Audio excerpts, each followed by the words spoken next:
sure we've all been asked this question before, right? What do you want to do when you grow up? And regardless of whether or not you've already grown up, I'm sure that if I were to ask everybody in the audience this, we'd get the whole spectrum of responses, right? Anywhere from have absolutely no idea to, oh, it's this one thing that I really love to do.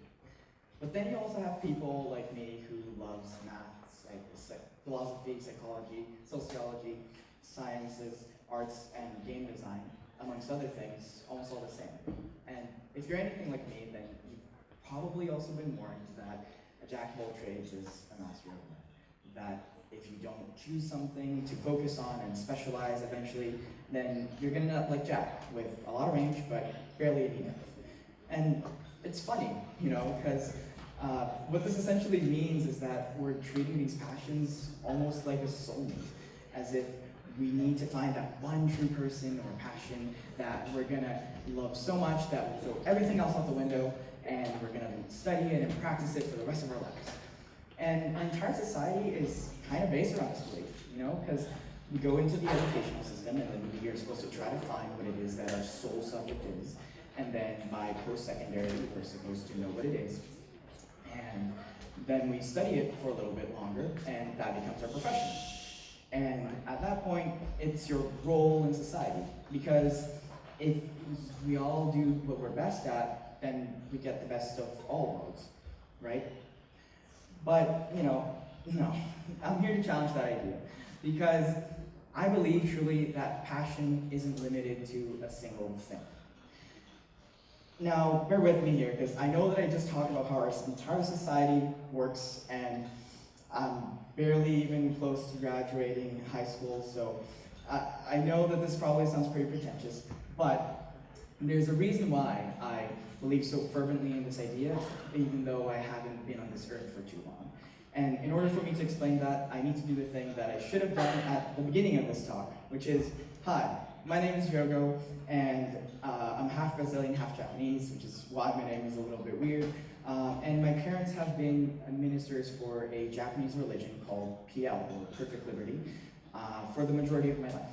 And one of the interesting things about PL ministers is that they can get transferred around to basically anywhere, any church in the world, around every year or so, or every year. And you see, that sounds pretty awesome until your parents actually sit you down on a random day and your 8-year-old self has to hear that you have to say goodbye to everything you've ever known, and you're going to move to this place called San Francisco that you've never even heard of before. But, you know, in the end, it's all worth it, because in 6th grade, I met a person called Michelle. She was my math teacher, and she was the first person who instilled true passion within me. She had this way of explaining math, where she would explain how universal it is and how applicable it is everywhere, and how anybody could have figured it out at any time. And because she did that, you know, she had basically answered that question, you know, what's the point of learning this, that students often ask their teachers, kind of to bug them, but sometimes to actually look for an answer. And, you know, with that, I was able to get that passion, and, you know, math became a lot more enjoyable, and it was a lot more fun to participate in that class from then on, but what it still needed was depth. And luckily, there was this online homework program called Alex, and it allowed us to move ahead as much as we wanted in the class. But there was also this one girl in the class, her name was Amy Chang, and she wanted to be at the very top of the class, and as someone who's really competitive, we instantly became rivals, and it kind of spiraled out of control, because by the end of that year, we had both ran out of stuff to do in the 6th, 7th, and 8th grade curriculum, and we were doing 9th grade math. But the reason why I tell you this is because I'm trying to prove a point. Because we only did that because we were passionate. Yes, we also wanted to beat each other, but we were passionate. And that was enough to fuel our motivation. We weren't prodigies, we were just motivated by the fact that we were passionate. Soon after, I moved back to Brazil, which is where I was born. And I met my philosophy teacher called Cicero. He was also very important, because you see, Cicero was, had this very unconventional manner of teaching this already really unconventional subject, where he would basically have our class sit down and we ask a question, and the entire class would become just a class discussion on whatever that is. And it could be about anything, really. It didn't have to have anything to do with philosophy, really, at least in the service. And there was no homework or no tests. So, you know, don't get me wrong, obviously this class turned into basically the class where everybody caught up on sleep.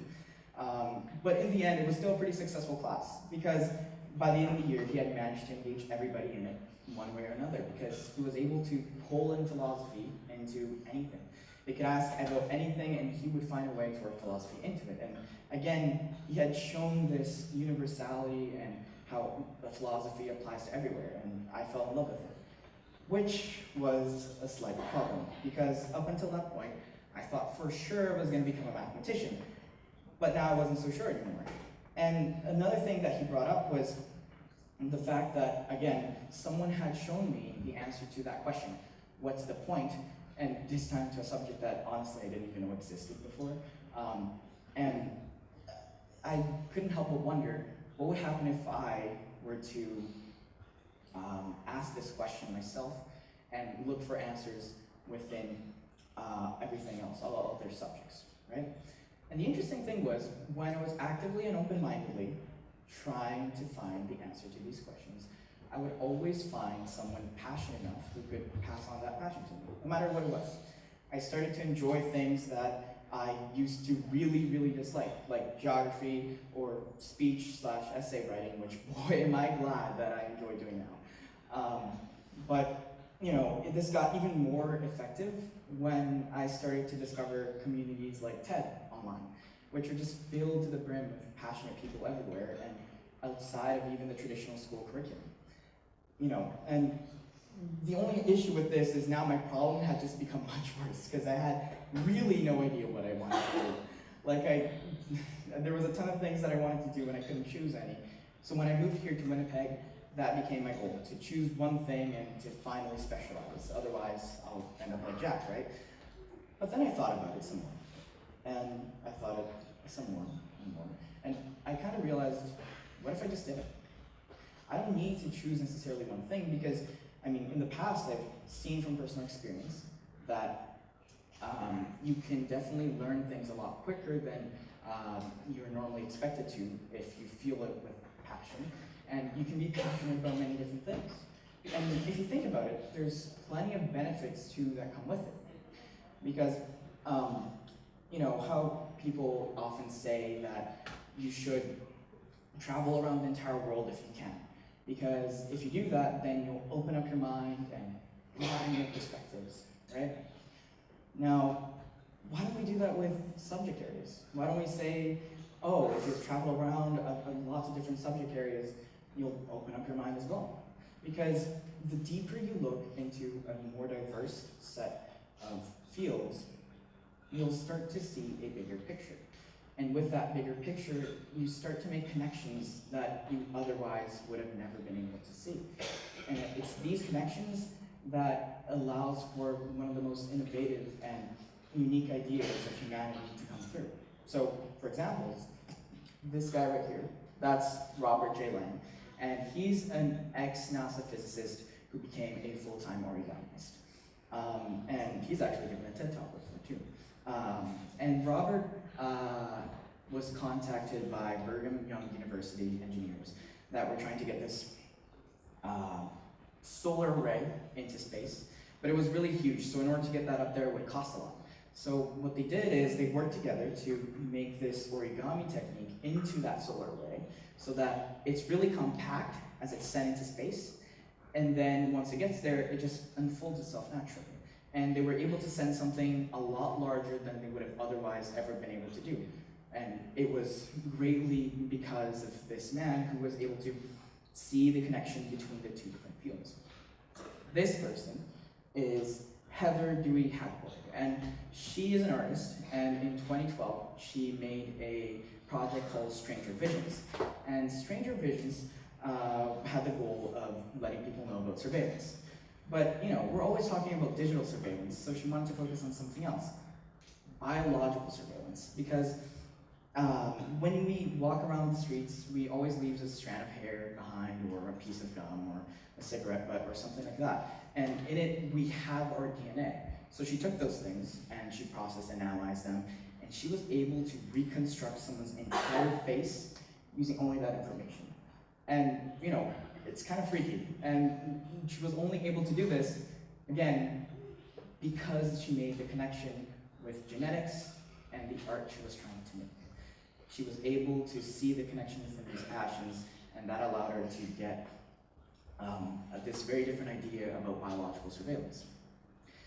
Now, there was plenty of other people too who have done this, and really big names like Leonardo da Vinci, Steve Jobs, Elon Musk even, Michelangelo, Aristotle, Benjamin Franklin, Thomas Jefferson, the list goes on.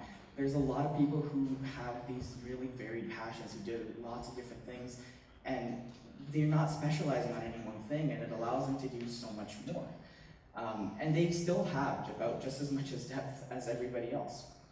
It's not like they are literally a master of none. In fact, they're closer to a master of all, if anything.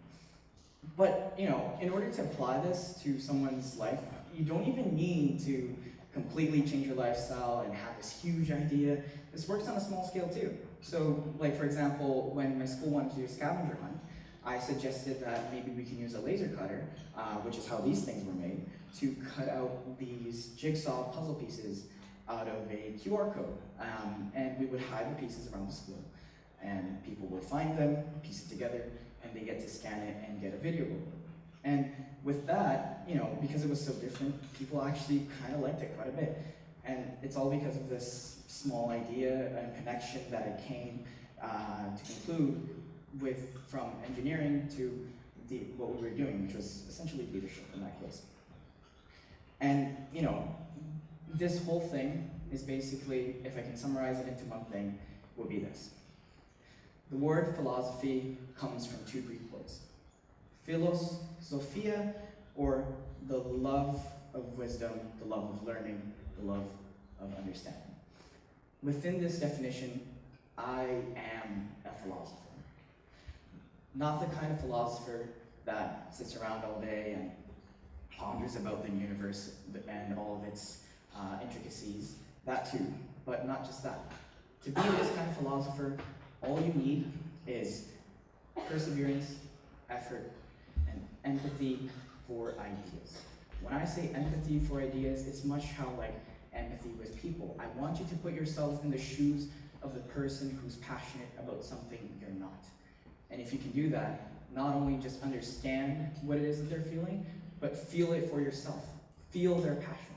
Because if you can do that, then not only will you be gaining their passion, but you'll also be able to understand your own passions better and widen your perspective. When you connect these ideas and passions together, the whole world becomes under a new light. Thank you very much.